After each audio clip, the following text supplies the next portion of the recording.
Buenos días, hoy es viernes 30 de octubre del año 2020. Transmitimos desde Cuenca Patrimonio Cultural de la Humanidad.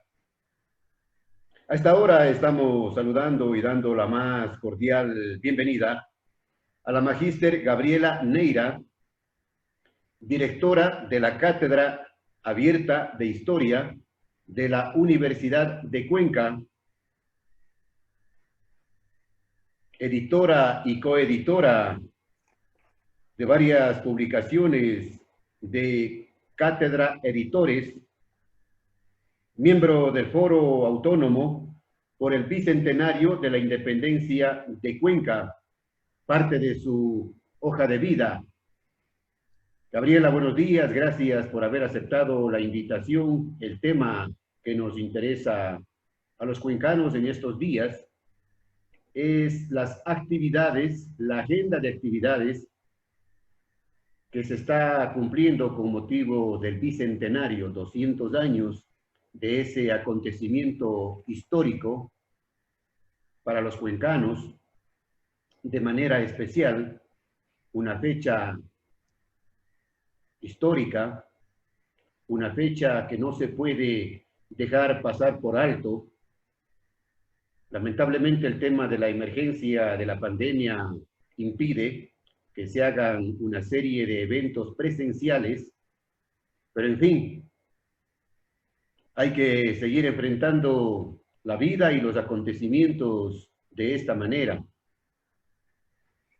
Se llevó a cabo, Gabriela, hace pocos días un conversatorio hablando en la catedral sobre el bicentenario de la independencia de Cuenca. Participaron el doctor Juan Cordero Íñiguez en calidad de cronista vitalicio de Cuenca, hablando de este proceso independentista. Y usted, que abordó concretamente una reseña del último cuarto de siglo, del siglo XVIII, perdón, previo a la independencia. Le consulto, Gabriela, ¿qué pasó en ese último cuarto de siglo? Muy buenos días, Jaime, y buenos días también a todos la audiencia que nos sintoniza y que nos ve el día de hoy. Efectivamente, estamos pues a las puertas, ya faltan apenas 3 días o 4 días para conmemorar el bicentenario de la independencia de Cuenca, de aquel 3 de noviembre de 1820. El día martes 27 de octubre pasado estuve en la Catedral Vieja, en el Museo Catedral Vieja, por una gentil invitación de los directores de esa espacio cultural y también de la Dirección de Cultura del municipio de Cuenca, compartiendo con el doctor Juan Cordero una interesante conversación. Efectivamente, nos interesa mucho conocer los eventos ocurridos durante el periodo independentista. Sin embargo, también es interesante mirar cómo se encontraba esa cuenca y toda esa gran región de influencia en el periodo justamente anterior a los hechos y todo el proceso que decantaron en el 3 de noviembre de 1820, porque llegar allá implicó un gran proceso. Desde mi propia trayectoria académica, yo he estudiado ampliamente el tema del gobierno de Cuenca del último cuarto del siglo XVIII.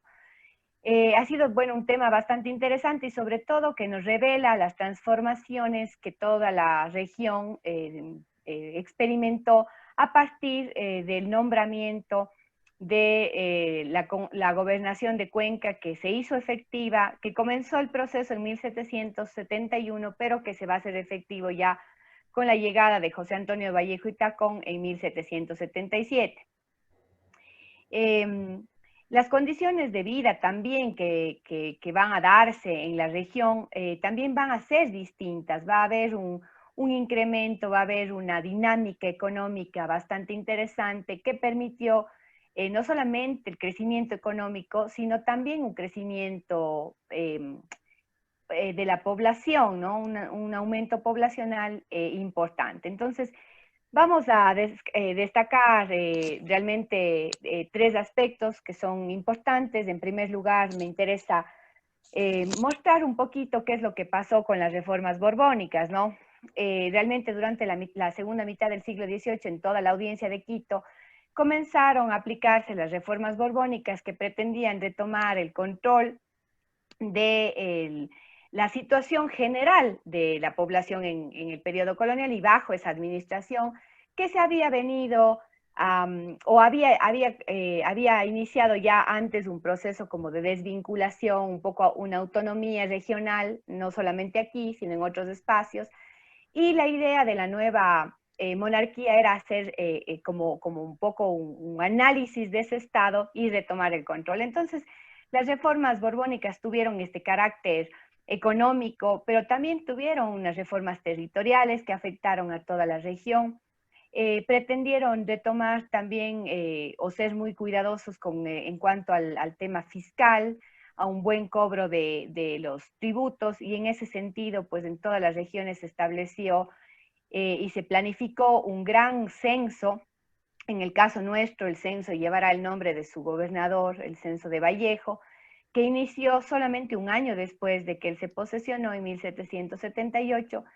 Esto sumado a otras muchas actividades para hacer efectivas aquellas reformas borbónicas, que en mi opinión llegaron un poco tarde y que más bien causaron malestar entre la población, porque había grupos consolidados que tenían mucho poder, sobre todo económico, exportadores de cascarilla, los dueños de las fábricas o de las empresas textiles que estaban vinculadas al mercado del Perú. Entonces, estas reformas de alguna manera fueron contraproducentes, ¿no? En lugar de tener el efecto que la monarquía de Borbón quería, tuvieron un efecto contraproducente. Ese es un elemento. El otro elemento, como le mencionaba, es que Cuenca realmente tuvo un crecimiento bastante importante, ¿no? Las dinámicas económicas tuvieron un crecimiento y esto generó una situación de mayor bienestar. Un poquito el antecedente es que Quito se había caracterizado, tenía una vocación textil bastante importante, vinculada inicialmente al mercado de las minas de Potosí, pero que tiene una caída brusca y prolongada y sufre una crisis bastante importante. Y justamente cuando ocurre esa crisis en toda la región sierra, norte y central, la región de Cuenca comienza a desarrollar también esa vocación textil a través del desarrollo, más bien la elaboración de tocuyos y bayetas de buena calidad, y que permitieron pues una integración con el mercado norperuano, generando una gran región, lo que llama Jorge Núñez la gran región, que incorporó otros elementos, es decir, el momento en que comienza la comercialización de bayetas y tocuyos, se adquiere el algodón en Perú, hay un movimiento de recuas de mulas que se movilizan desde Cuenca, atraviesan bastantes espacios hasta llegar incluso a Lima, aunque el mercado más importante era hasta Piura, pero también se llega hasta Lima. Pero el retorno también de algunos productos como la sal, como el aguardiente, las uvas, el jabón, vienen desde las zonas norperuanas. Entonces se establece esta gran región comercial con impactos muy positivos en cuanto a la parte económica para la cuenca y toda la región. Tal vez no mencioné, pero un elemento fundamental es mirar justamente a esa gran región. Es decir, probablemente hoy nosotros pensamos en Cuenca como una ciudad y pensamos en que tiene efectivamente una influencia en los espacios aledaños. Pero si nosotros retrocediéramos hacia el siglo finales del XVIII y luego inicios del XIX, cuando se va a dar todo el proceso independentista, vamos a encontrarnos con un área de influencia mucho mayor, es decir, como siempre los límites son artificiales, en ese momento teníamos otra concepción incluso del espacio, ¿no? Entonces, nacer en Cuenca no era nacer en Cuenca, en lo que hoy nosotros conocemos como el cantón, sino también en un espacio muy extendido. De esa manera, pues también se aprovechaban los recursos de cada villa, de cada anejo que estaban vinculados a la provincia de Cuenca, ¿no? Anteriormente estaba ahí ay, se me fue este momento la palabra, ¿no? La gobernación se va a ubicar sobre todo este espacio de Cuenca que existía desde la fundación, siglos atrás, pero la gobernación le va a dar este giro y este cambio político administrativo de crecimiento. Sumado a lo que mencioné del desarrollo de esta gran región, pues vamos a encontrar también un incremento importante de la población. Hay un crecimiento natural por los beneficios económicos, pero también hay un crecimiento por migración. La crisis alargada del norte generó que los habitantes se vean imposibilitados de pagar tributos, lo que hizo que se movilicen hacia el sur, tanto para evadir los impuestos, pero también con el afán de incluirse en las actividades productivas del sur. Y eso incluye también otro elemento importante que es la explotación y exportación de cascarilla, que si bien tuvo un momento relativamente corto en cuanto a su desarrollo, sin embargo generó gran riqueza, sobre todo en las familias las familias que se dedicaron a esa exportación que salía por Molleturo, por el puerto de Bola, por Guayaquil, Panamá, hasta llegar a tierras de Castilla, pero que lo lamentable fue que el tipo de explotación que se dio de la cascarilla permitió un pronto agotamiento. En el archivo existen varios documentos que alertan a los cuencanos, a los dueños de las haciendas donde se daba la quina, el árbol de quina o la cascarilla, de que el tipo de explotación sea cuidadoso, pero al talar toda la corteza del árbol, pues se dio un pronto agotamiento de este producto que generó también gran riqueza. Sumados a estos dos elementos y como parte de del primer punto, que era el tema de las reformas borbónicas, vamos a decir que en la ciudad o en lo que era Cuenca en ese momento se va a hacer un cambio administrativo, se le va a nombrar en 1777 gobernación, la gobernación de Cuenca, el gobierno de Cuenca, que se va a iniciar su proceso en mayo de 1771, cuando hay un real decreto para crearlo, ¿no? Y se asienta sobre el corregimiento, es decir, va a respetar esos límites del corregimiento de Cuenca para establecer el nuevo gobierno. Más adelante se nombra a un primer gobernador, que sería el capitán Francisco Antonio Fernández, pero lamentablemente él no llega, digamos, ni siquiera a Cuenca y peor a ejercer ese cargo, de tal forma que realmente se hace efectivo el inicio del gobierno de Cuenca el 13 de diciembre de 1777, con la llegada de José Antonio Vallejo y Tacón a la audiencia en primer lugar y luego pues ya al gobierno de Cuenca. ¿Quién era este reformador? ¿Quién era este hombre borbónico? ¿Quién era este nuevo funcionario? Era pues un español que nace en Cartagena de España,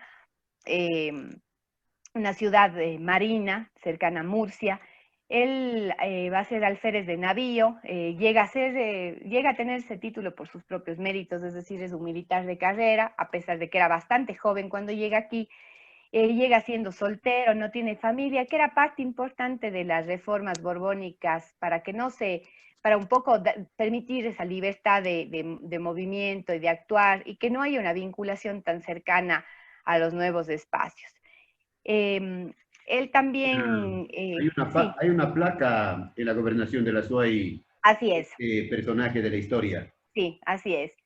Esa placa que existe en la gobernación está tomada según contaba quien era secretario de la Gobernación en ese momento, Manuel Carrasco, mi respetado profesor y también compañero de trabajo en algún momento, que al momento de hacer esa galería de los gobernadores, trataron de buscar una fotografía del gobernador Vallejo, y ante la imposibilidad y agotamiento de las fuentes para poder localizar, se tomó una fotografía de un alférez de navío, ¿no?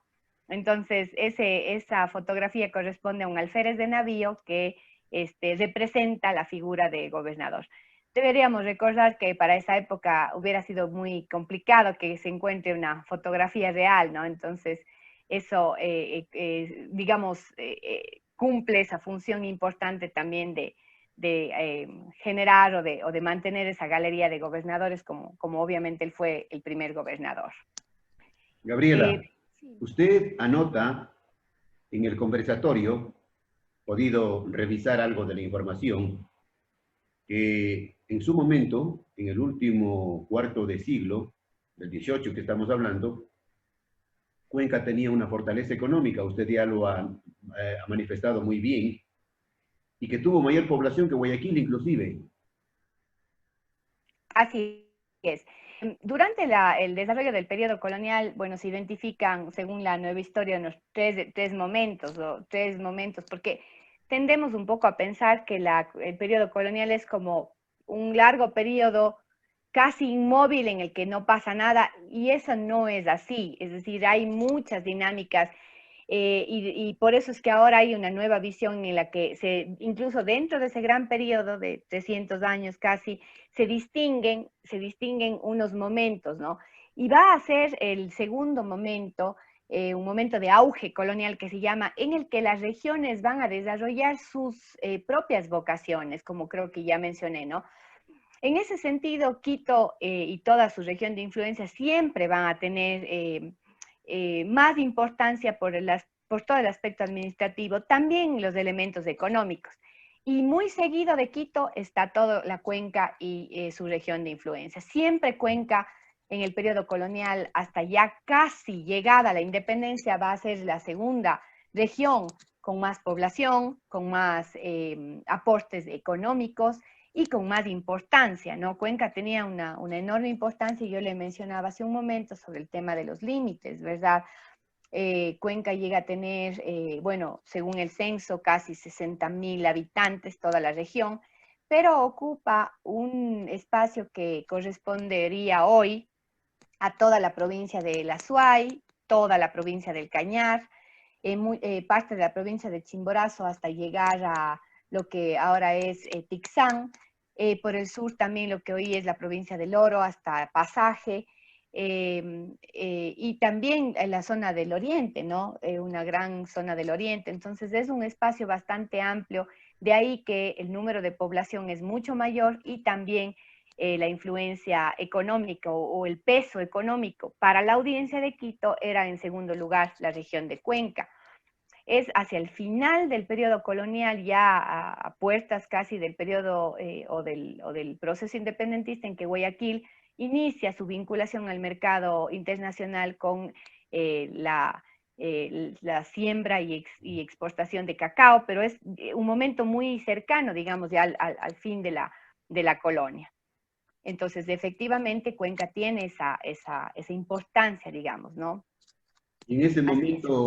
En ese momento de la historia, usted ha señalado, ha anotado, ha manifestado que inclusive Cuenca tuvo mayor capacidad económica que Quito.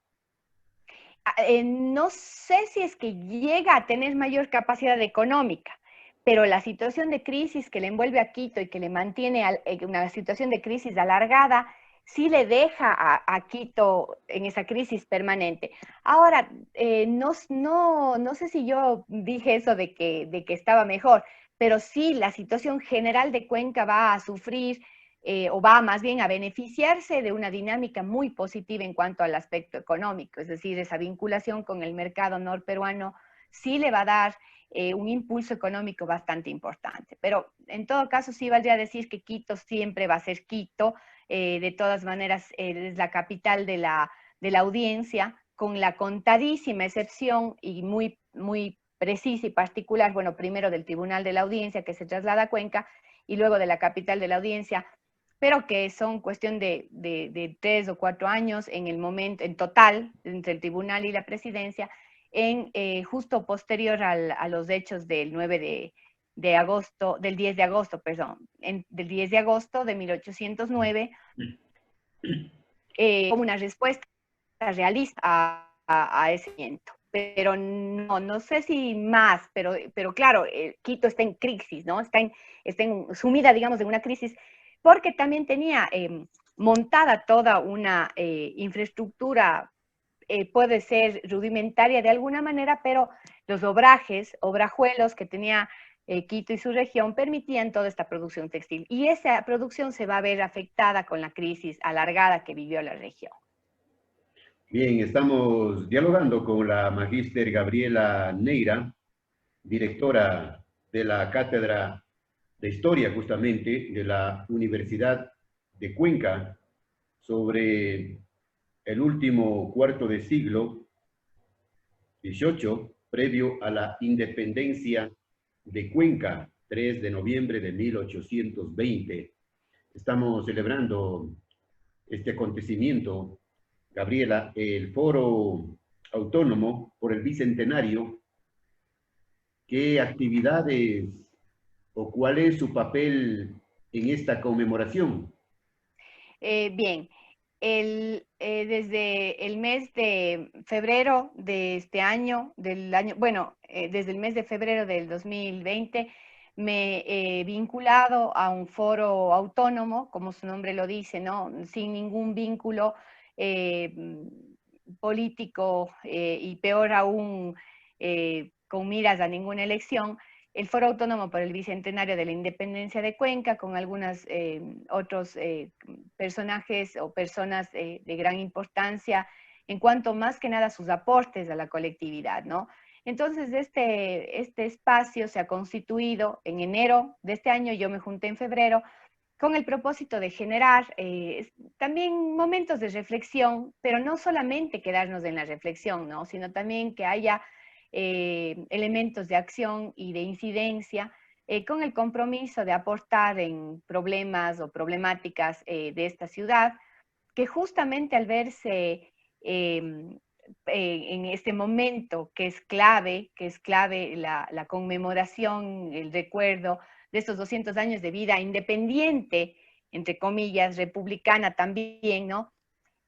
Ha puesto su energía y su atención en dos problemas particulares. En primer lugar, creo que el más importante es el del cuidado y la preservación de las fuentes de agua, que es algo que es sumamente importante. Nos hemos visto abocados a tener que aceptar decisiones del gobierno central en torno a los recursos que pertenecen a nuestra región, porque ahí también volvemos sobre lo que estamos comentando, y de ahí la vigencia y la importancia de conocer los elementos históricos, ¿no?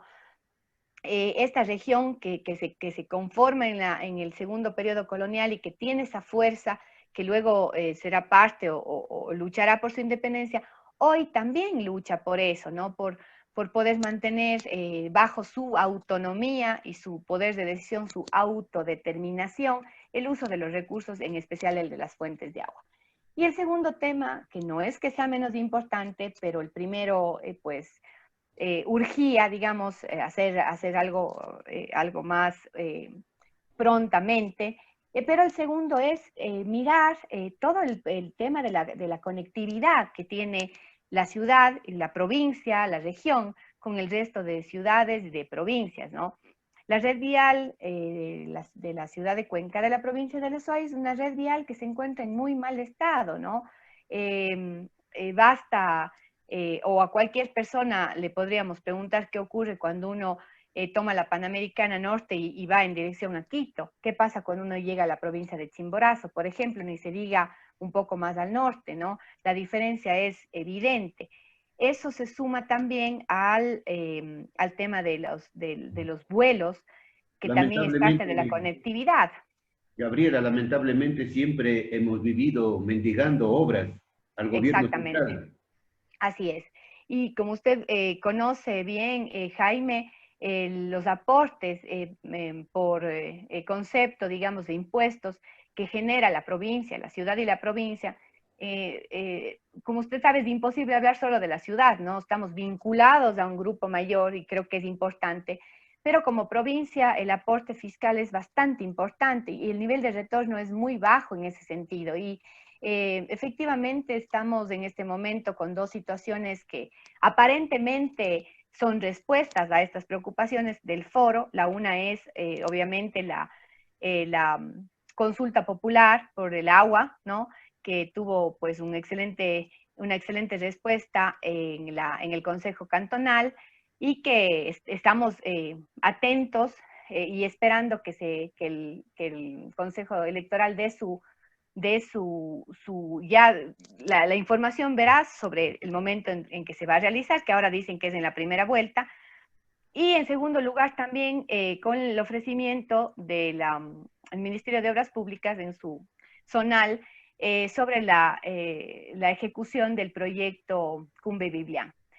Sin embargo, eso no soluciona en realidad el conjunto de problemas que tiene toda la región. No quiere decir eso que no queramos que se realice esta obra. Queremos que se realice esa obra, es necesaria, es urgente. La entrada sur es uno de los espacios más problemáticos, la entrada sur a la ciudad de Cuenca es uno de los espacios más problemáticos, pero entendemos que también existen otras necesidades. No es la única necesidad y necesitamos también celeridad con los procesos. Los cuencanos siempre nos preguntamos hasta cuándo las autoridades nacionales nos siguen dando este trato como si fuésemos la última rueda del coche. El gobierno clasifica a las ciudades de primera, segunda y tercera, lamentablemente, y también siempre exigimos a las autoridades de entereza ponerse de pie para que se reclame con firmeza lo que nos corresponde. Efectivamente, ese ha sido un tema que se ha abordado sin quitar o sin perder de vista estos dos elementos fundamentales, pero también hemos comentado, hemos reflexionado sobre otros temas, y es el papel de las autoridades, tanto de la ciudad como de la provincia, en cuanto a la exigencia justa, ¿no? Una exigencia justa no considero que sea ninguna cosa que no se pueda hacer, del cumplimiento de las necesidades básicas que tiene la ciudad y la provincia, ¿no? Como usted bien dice, no tenemos que mendigar, simplemente se debe hacer cumplir con lo que es necesario y que corresponde al número de población, que corresponde al tamaño, al aporte y otras cosas. No es necesario mendigarlas. Antes, la gobernación de la SUAI era una institución respetada y respetable.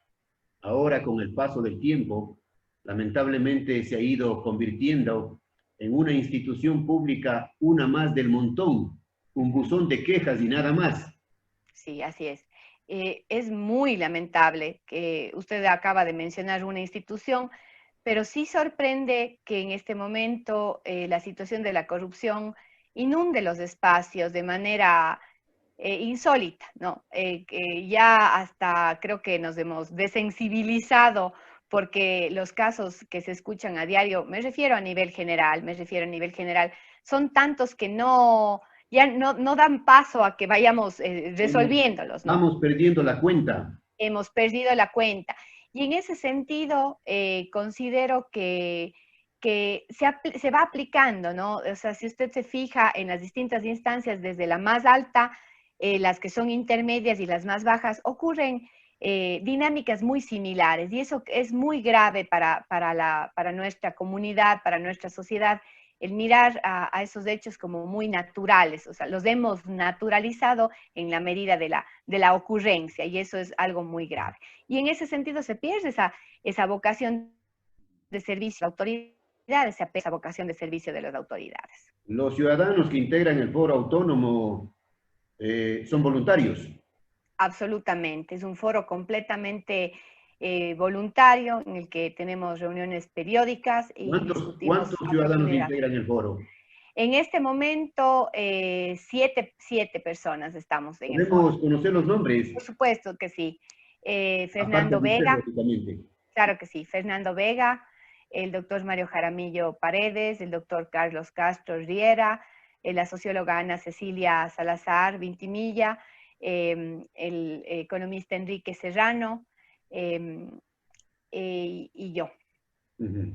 Es Sí. un foro cívico, ciudadano, Sí, sin compromisos políticos. sin ningún compromiso político, y sin ninguna intención de participar de ninguna elección.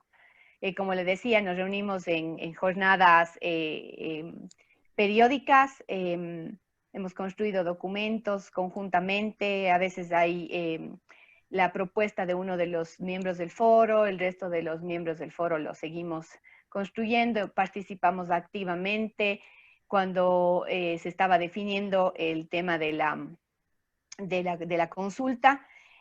Algunos miembros del foro pertenecen también a otros colectivos ciudadanos, como el Foro por el Agua, y otros que hemos podido trabajar de manera conjunta, es decir, consideramos que han sido un poco triunfos o más bien procesos que se han construido colectivamente y en el que hemos podido participar. Tuvimos también la posibilidad de contactarnos con algunos de los concejales para exponer nuestro punto de vista y también para apoyar en algunos elementos necesarios. Este foro autónomo no tiene nada que ver con la administración municipal. No tenemos nada que ver con la administración municipal, en Completamente absoluto. independientes. Y para No, no, terminar, Gabriela, sí. ¿cómo mira a la ciudad de Cuenca actualmente? ¿Qué le preocupa? La ciudad es siempre una ciudad muy, muy, muy linda. Creo que la mayoría de los, por no decir todos los cuencanos, cuencanas, estamos sumamente, nos sentimos orgullosos, ¿no? Sin embargo, hay que tener un poco de cuidado de no caer en esa idealización y que eso nos impida ver las cosas con sus verdaderos colores, ¿no? Entonces, preocupa el tema de la conectividad mucho, preocupa igualmente el uso de los recursos también, es decir, estamos rodeados de maravillosas fuentes de agua y cada vez esos espacios están más concesionados a las mineras, ¿no? En nuestro caso, en el foro, tenemos pues la posibilidad de acceder, perdón, de acceder a información de primera fuente y en ese sentido el economista Enrique Serrano tiene información que es alarmante sobre el territorio que está concesionado a las mineras. Existe un mapa en el que realmente duele ver esa situación. Entonces, ¿de qué orgullo hablar cuando estamos cediendo esa administración o esa concesión de nuestros recursos, ¿no? No se trata de un tema de futuro, creo yo, creo que se trata de un tema de presente, porque esa idealización de que las nuevas generaciones y el futuro y qué ciudad le vamos a dejar, ¿qué sentido tiene si siempre vivimos del presente? ¿No? O sea, pensar en un futuro, creo que hay que actuar y en ese sentido el foro ha tenido esa idea de que esa reflexión tiene que llevar a alguna incidencia, tiene que llevar a alguna acción lo más inmediata posible. Entonces, sí, creo que preocupan, esas dos cosas Y realmente preocupan, que puede haber otras, pero esas son fundamentales. nos preocupa a los cuencanos, a los observadores, el tema del abandono de espacios verdes, la falta de mantenimiento de las orillas de los ríos. Si usted visita, por ejemplo, los parques, se va a dar cuenta de la situación lamentable que están, ¿no? El queme-importismo. Vaya al parque de Icto Cruz, allá en Turi, un parque que fue inaugurado los últimos días o semanas de la administración Así anterior. es, así es. Un costo importante, $1,500,000 aproximadamente, y que en poco tiempo esté abandonado. La maleza, la hierba, el ganado se han apoderado del parque. Así es. Estos temas también debe incluir en su agenda el foro autónomo para que hagan llegar sus opiniones a la administración municipal que parece que no le interesa nada, ¿no? Por supuesto que sí. Como le decía, no es que no hay otros temas. Por ejemplo, hemos trabajado también mucho el tema de la cultura. pero también por la cantidad de miembros que somos en el foro, estamos este rato pues poniendo nuestra energía en esos dos asuntos y pensamos que pronto vamos a realizar un nuevo taller, porque ya se han realizado 2 talleres con la invitación a la ciudadanía a participar, y ahí han salido otros temas también de interés que preocupan a la ciudad y que preocupan a la comunidad.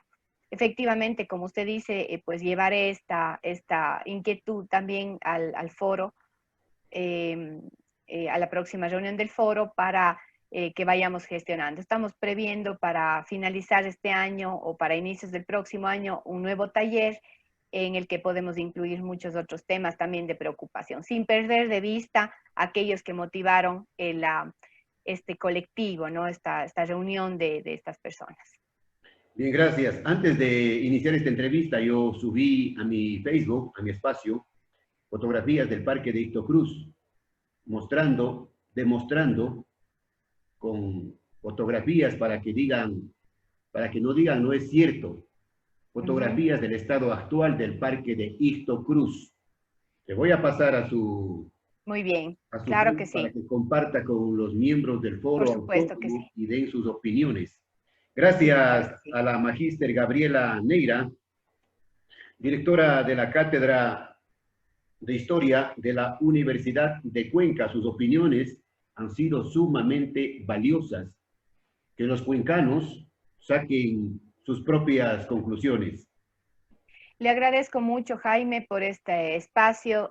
Siempre creo que es muy importante que podamos dialogar, conversar, compartir y, como usted dice, que la ciudadanía se encuentre informada sobre estos temas, que no solamente nos fijemos en la parte de la celebración, que incluso ahora está muy limitada por la situación, sino que demos pasos para también una reflexión más profunda de estos hechos, que permitan que no nos quedemos en unas fiestas de acá con o sin eventos, sino que vayamos más allá. Creo que es una responsabilidad ciudadana también conocer aspectos importantes de la historia, de nuestra propia historia, en este caso de la ciudad, de toda la región.